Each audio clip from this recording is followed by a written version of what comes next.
I would suggest then we open the meeting, 6/24/21, the Finance Committee meeting via Zoom. We have an agenda to go over involving some meeting minutes and reserve fund transfers and then a little discussion. So any public participation? Okay. Seeing none, meeting minutes from April 8th were in the first email that I sent you. Excuse me. Public participation, reviewed minutes, other minutes, budgets were voted on. Anybody have any discussion on the minutes from February 8th, 2021? I'll move approval of the April 8th minutes. This is Dan. So move Dan, any second? I'll second. Doug Butler, are you talking? Second. Thank you. All right, so the meeting minutes, Stefan has joined. Meeting minutes of April 8th, 2021. All those in favor? Aye. Aye. Aye. Anyone opposed? Minutes carry unanimously. So as I was talking a minute ago before a couple of people come on, I do apologize. I sent like 2 emails at 6:30. I got home, got settled, started looking around and realized I had not sent the email that actually had the agenda, but more importantly, the spreadsheet to discuss the potential reserve fund transfers for tonight. So I sent that about 6:30. Hopefully you have it. Would anybody like me to screen share, or do you have it? Got it. Got it. Does anybody need a screen share? Okay.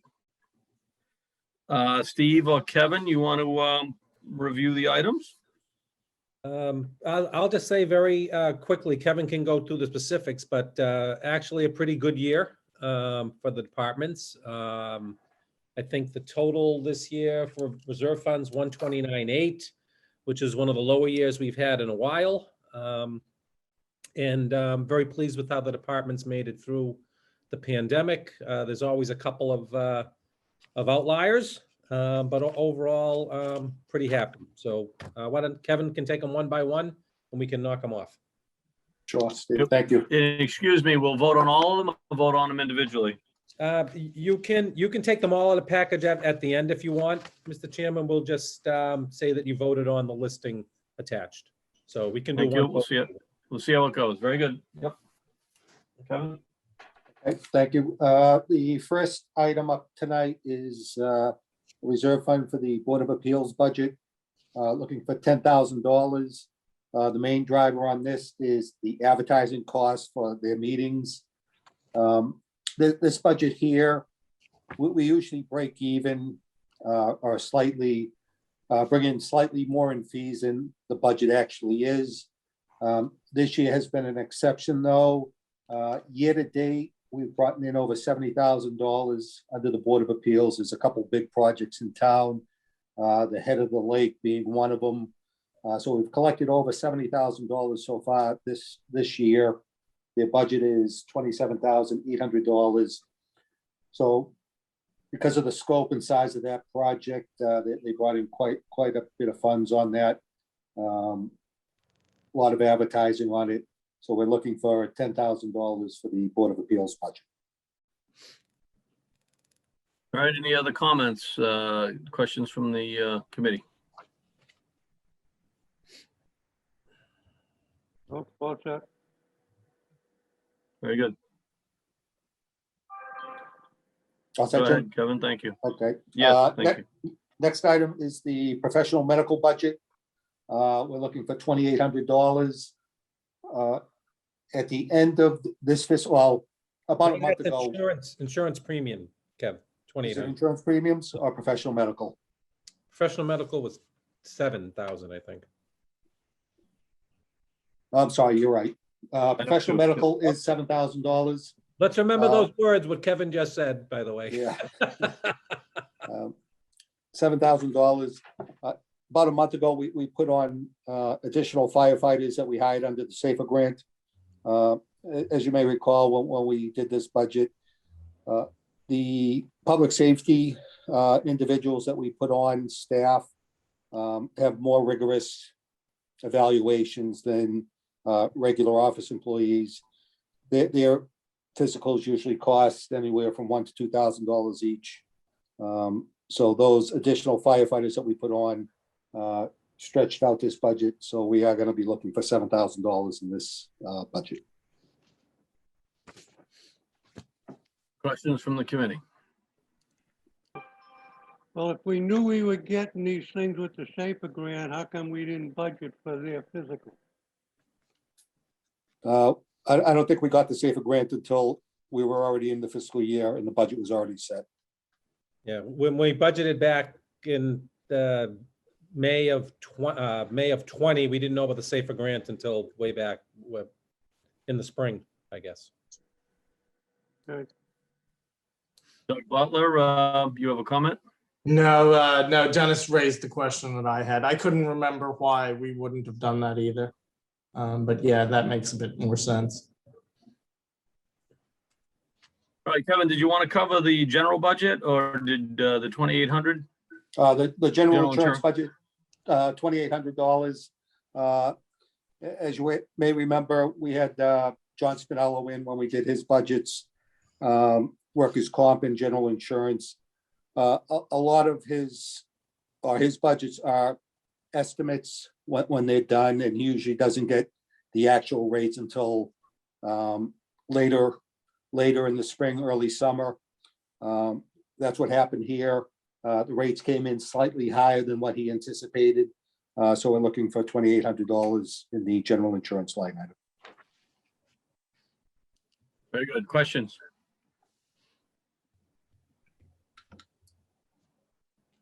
Okay, fire department overtime. Yes, fire department salary line items, looking for $100,000. Really three items that make this up. We had a retirement for a longtime firefighter. That cost about $22,000. There was an extra holiday that was granted this fiscal year. And then the third item was that there were several firefighters that were out for extended periods this year injured, that stretched the overtime budget. We're looking for $100,000 to close out that budget. Okay, questions? Or what was the extra holiday?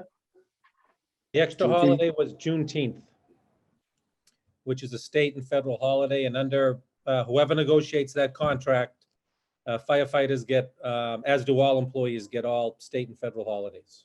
So when the governor signed that, and then when the president signed it, that Sure. No, Yeah. that's fine. Yeah. Um, and we couldn't have budgeted for that because we didn't know, Doug. no, I know. Actually, ahead. does that mean that we're out of budget already for all of next year for everybody? Because We will have to either revisit those or see about making them up somewhere else on those two budgets. Okay. The others just get an extra day off, Okay, It was a um, Saturday though. just like the banks. Yeah, but Saturday falls on a Friday. If it's on a Sunday, it falls on a Monday. Oh, yeah. Coming and going, coming and going. All right. My one question, I know people have their hand up, was on, last year, there was not a reserve fund for the fire department. Is that right? There was not, but we did do a supplemental budget the year before that did include money for the fire department, I believe, Kevin. Correct. If I'm not mistaken. Yeah, I was looking at the previous year's reserve fund transfers. All right, Dawn.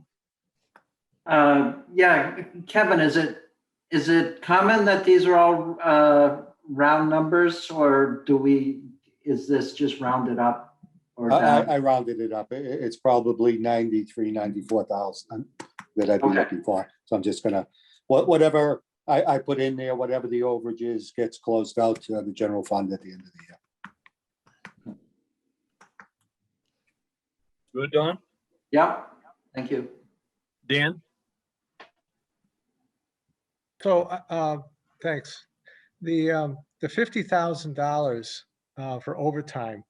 I mean, every year it seems, except last year, we did something special. We get, reserve fund transfer for the fire department. And I thought we'd increase their salary budget high enough such that we wouldn't keep getting this $50,000 or $100,000. So what's causing all the overtime, this year? We have been increasing that budget overtime, bit by bit, and I think we increased it again for fiscal year '22. In this year, we had a couple of employees that were out, one that is actually out with cancer. So that person's out for a long time. That's affecting every shift. So it's not just like an injury. So we did have a couple of injuries that just sometimes you can't count for. But if I came in every year with a $50,000 increase in overtime because of the fire department reserve fund, I would have been pretty happy over the last 10 years, Dan. Oh, yeah. I mean, we've had some really big ones. Yeah. So can somebody help me out with the $28,000 on the extra holiday? Is it because the guys that work on the holiday get like time and a half? Yeah, everybody gets a holiday pay because all the holidays are moved around. So it is an extra pay for holidays. Yes. Is it a full day or is it like time and a half? Evan says double time. Isn't it Double double time. time? Is it double time? Sometimes it's 2.5. Actually a negotiated amount. I'd have to look at what it is. It is. Okay. But that's the source of 28K. Exactly. It's not like, we just give them the money and they don't work. No. They have to be there. They'll have to be there. Yeah. Okay. Thanks. I'm good. Thank you. Evan, you had a hand up?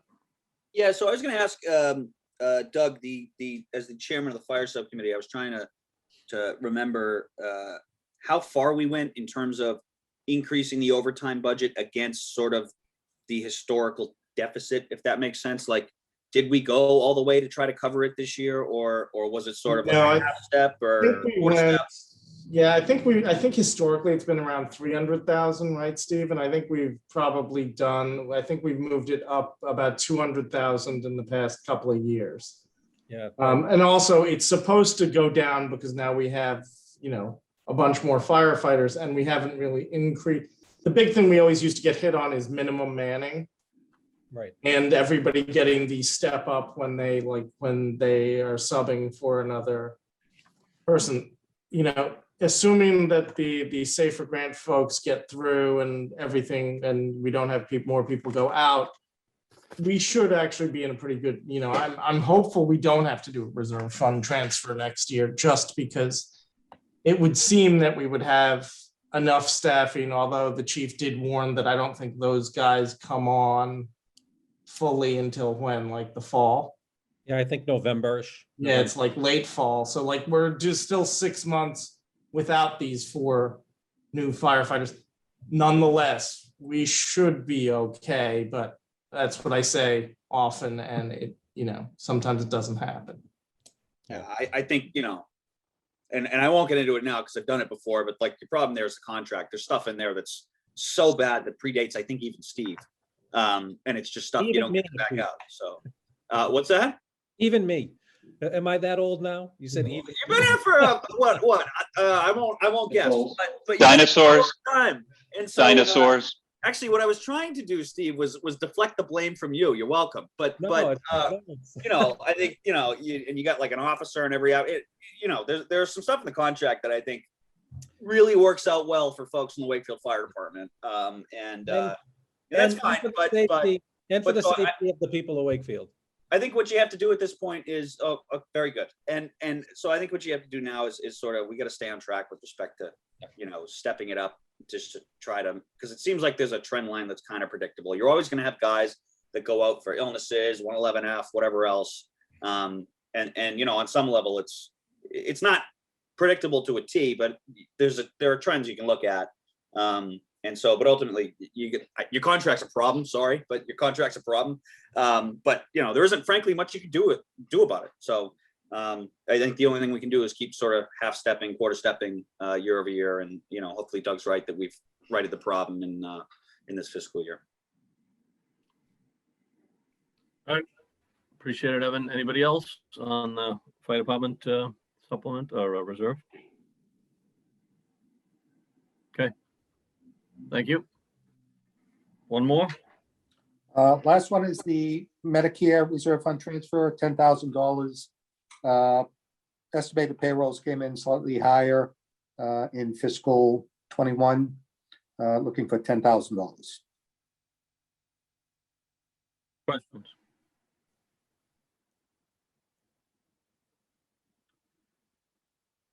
Okay, so I mean, obviously, for me, I look across the budgets and, you know, it's all about the FTEs and every time you add an FTE and the fully loaded cost and, you know, here's one of these line items, right?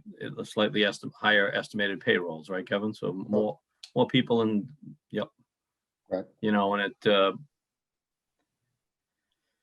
Medicare coverage and, you know, the pay in and so forth. So it's just one of those things, you know, we need a certain amount of people to run the quote unquote business, but at the same time, there's always ancillary expenses that go along with that. So it's just something we got to keep, you know, continue to keep an eye on and push back where we can, in my opinion. So.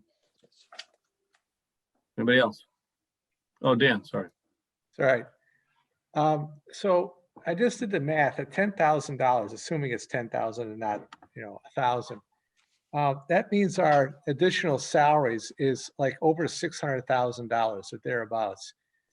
$600,000 is like 10 FTEs or thereabouts. That's a much larger increase than I would have expected. So is it, I mean, you know, in terms of our salary budget, I could go back and look at our spreadsheet and add it all up.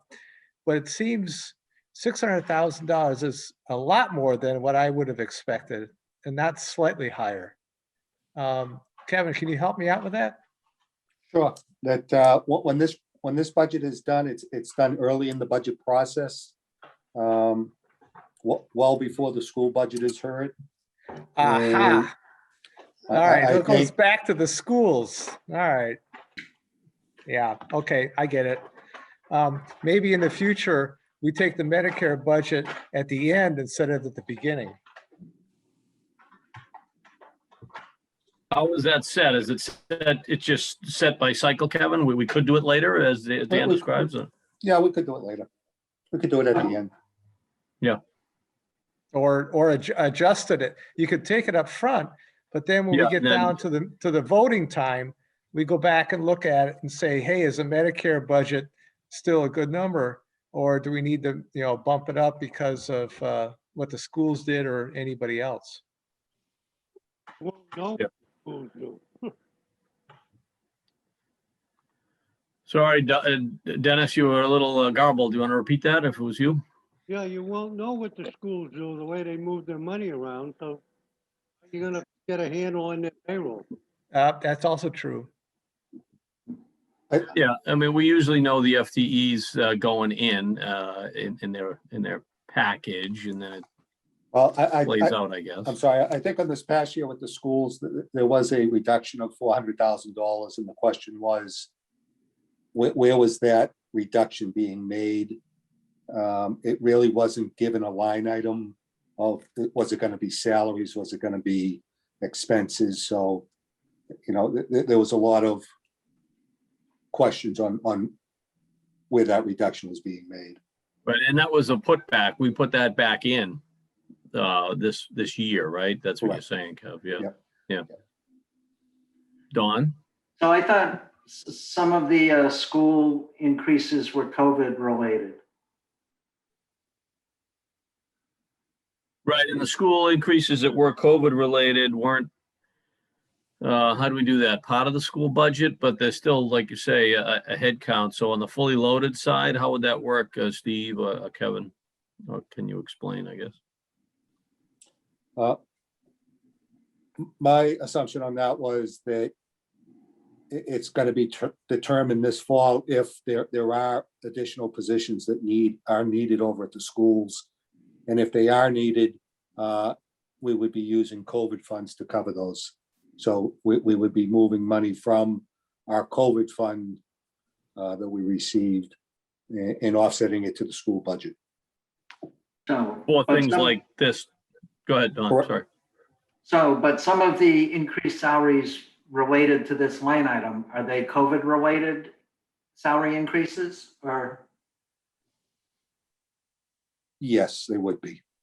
Well, again, probably at least, 150 grand, let's say, of Steve's or of Dan's 600,000 calculation is probably the, whatever we've had, 6 months of extra firefighters as well. So think about that. The Safer Grant people have been on the payroll for a bit, but they're not through the academy and they weren't budgeted for last year. I mean, I guess we could do these, you could do the reserve fund transfer, the whole kit and caboodle. We could do this in November versus doing it now.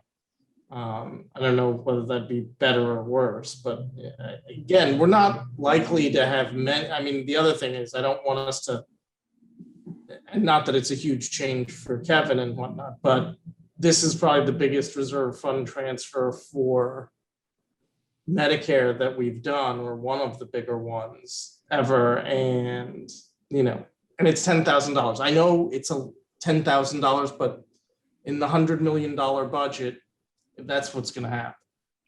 And it was the same amount last year, $10,000. So that's the question is, do we do it in November? Do we do it now? Do we just front load the budget? We have to do this one to close out this fiscal year. June 30th, we'll need this to close out. No, I meant for next year. Like, do we do? Oh, Next- do another and- one. Do we just Future calculate it in cycle. November? Right, exactly. Right, you could do it in November, or you could do it in May of next year if you wanted to supplement the Medicare budget. Right. Either way. Don, anything else? No, I'm good. Thanks. Yep. Anyone else? Kevin, thank you. All right, Welcome. so as I think you described it, Steve, I'm going to entertain a motion for a reserve fund transfer for $129,800 As covering the presented. Board of Appeals. Pardon me? Just say as presented, I think you're good. Yeah, as presented on the spreadsheet provided to you all. Can I get a motion to that effect, please? So moved. Second, Who seconded that? Dan, Dan, okay. Thank you. Any discussion on the motion before you? Seeing none. All those in favor? Aye. aye, Aye. Anyone opposed? No opposition, Steve. Okay, thank you. Thank you very much, Mr. Chairman. Thank you, Kevin. Good work. Item number 5, Steve, was an update on the vocational school, or? Very, very briefly, I think that we will want to, the forecasting committee will probably want to meet this summer, probably on this when we get a chance. But so I really just wanted to get this on your radar that the vocational school is going through the process. They are in what's called the schematic design phase. So they have hired a owner's project manager. They hired PMA, Joe. And Good luck. they've hired a designer, Drumney, Roseanne, and Anderson. And they've actually, they have a schematic design that will be presented to the SBA in July. And they actually hired a construction company, a construction manager at risk, Gilbane. So they are pretty well along the way. They're probably a year, 18 months further along than the Wakefield High School is. Their numbers are coming in around $317 million for a new school, with the ability to have 79% plus or minus reimbursement by the state of allowable costs. And the key word is their allowable costs. The state has a lot of different scenarios, including they will not reimburse over a certain price per square foot. They will only reimburse certain amounts for certain areas. For instance, if you wanted to put in a state-of-the-art auditorium like we did in the Galvin, SBA negotiated with us and did not reimburse us for all of the items in there for some crazy reason, but that was fine. So when all that's said and done, and the school is being built for possibly 1,600 students. The nice thing about paying for vocational capital, which this would be, it's not like we do with the students for their annual educational costs. It's on a per capita basis. So you take that entire bond payment and you'd multiply it yearly by the number of students, you'd get a student price, and then each community would pay based on the number of students they have there. And that'll change every year. So if you have 50 students one year, you would pay X. If you had 70, you'd pay more the next year. My back of the envelope analysis on this is I'm looking at, based on what I think will get reimbursed, and I have no way of knowing that, but I'm taking a stab in the dark. I'm looking at, probably in the $300,000 range per year for Wakefield, depending on how many students go there. And I'm putting it at around 100, maybe to be a little bit higher. Some years we're in the 80s, some year we're a little bit higher. So I think that's something we're gonna have to work into our forecasts when it comes forward over the next few years. So I was hoping that maybe we could set up a forecasting meeting sometime this summer, whenever the forecasting subcommittee was available. But why don't you have the flavor of that? I think the school is actually going to be very exciting. I see a lot of opportunity for our Wakefield kids to use a lot of the items up there, including a really cool robotics lab that they're talking about. I'm also there to hopefully push to get a hockey rink up there someday. So that's kind of why I'm hanging in. That's it, Mr. Chair. Not a lot, but there isn't a lot to. Steve, do you know if they're going to put a pool back in there? Pool and I'm pushing for the pool and the hockey rink. There are locations for it. Let's put it that way. Or for them. Any other comments? Thank you. All You're right, right. Steve, thanks for the update on that. Appreciate it. Yep, sorry. Oh, no, I was just saying, like, I think that you probably want to up your numbers potentially for students as sort of you get more focus on the benefits of vocational, but also you're now going to potentially have sort of the crown jewel vocational school here versus, a lot of kids leave here to go to Essex or try to go to the different ones that are, a little bit better, either credentialed or facilitated than the Voc. Well, that might actually work in our favor because we pay a lot when they go to Essex and when they go to Minuteman. So maybe it'll be a wash or it'll help. Wow. But it is a pretty exciting, it is a pretty cool plan, I think, personally. Yeah. I mean, we're looking at $600 million in high schools in the next X number of years. Yikes. Joe, Steve, do we know when that estimate was made? I think it's current, pretty It current. is, okay. Because the numbers we're getting are like outrageous Yeah, in the past few months. yeah. I just hope it's not an old estimate. No, it is fairly current. Okay. Can you, Joe, can you share with us what outrageous means to you? For example, when we did the first estimate for the public safety building, where we had budgeted 6.6, 6.4, 6.5 million for construction costs, the first estimate go around was over $1,100,000 higher. That's outrageous. Was there a reason given for that? Cost of lumber, cost of materials. It's my understanding you can't even get steel at all. I mean, all of these things are so expensive now. Now they're hopefully in the near future it'll calm down, but that's what we're looking at. Lumber's down a ton in the past month. Yeah, lumber is, but Like, not yeah, steel. like and the lumber, other- like they're, like, that's the other thing is if we have the opportunity, like I wouldn't let people hold you hostage for current pricing. You know, I think we can slow play it, can't we? Well, we're not doing construction until March of 2022. Yeah, but I mean, we could also not do construction until, you know, September of 2022, right? Yeah, but then you have your annual increases that have been no matter what, even before this. So you're What do you mean what you're? we did is retooled some of the design to lower the cost. Yeah, I think he's I talking about inflation. get it. But that feels like, you know, sort of the contractor hostage that every private person's going through now. All right. Anybody else? All right, on the, excuse me, the committee comments, Joanne Riley has tendered a resignation. Recent news for those not aware.